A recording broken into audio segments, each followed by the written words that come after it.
Today is January 12th.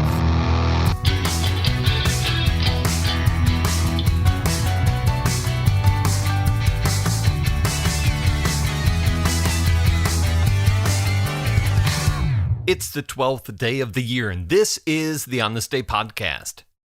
Born on this day in 1856, American painter John Singer Sargent. Sargent is born to American expat parents living in Florence, Italy. His formative years are spent traveling throughout Europe. He visits France, Germany, Italy, Switzerland, and Spain, sketching the family's travels and mastering the art of drawing. He produces volumes of sketches of mountains, seascapes, and even architecture.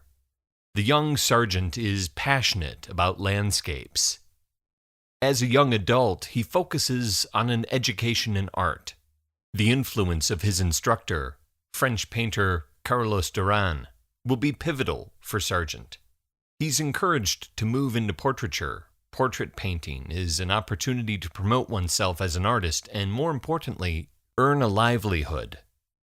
John Singer Sargent develops an interesting technique for his oil paintings. His brushwork is fluid and assured. The compositions are bold with precise matching of tones.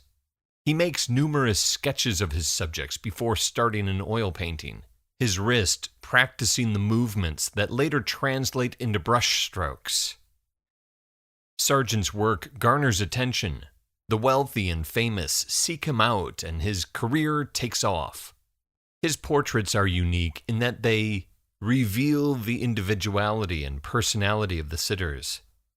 Working within the established style of classical portraiture, Sargent's choices of unusual compositions, interesting color palettes, and rarely repeated arrangements set him apart. His technique of laying the oils directly onto canvas, avoiding the use of underpainting and underdrawing, allows Sargent to create more spontaneous, less controlled brushstrokes. This produces the effect of capturing the sitter in a candid moment. Portraits by Sargent are in such high demand that he's compelled to dash off rapid charcoal portrait sketches for wealthy patrons. He creates 46 of these sketches, referred to as mugs, over the course of 26 years. Though something of a celebrity, John Singer Sargent is extremely publicity shy. He avoids interviews and guards his privacy. In 1907, when he's 51, Sargent closes his portrait studio. Feeling relief, he states, quote, "Painting a portrait would be quite amusing if one were not forced to talk while working. What a nuisance having to entertain the sitter and to look happy when one feels wretched." Retiring from portraits, Sargent turns his attention back to his first passion, landscapes. He switches from oils to watercolors, and inspired by his travels around the world, Sargent paints from morning to night.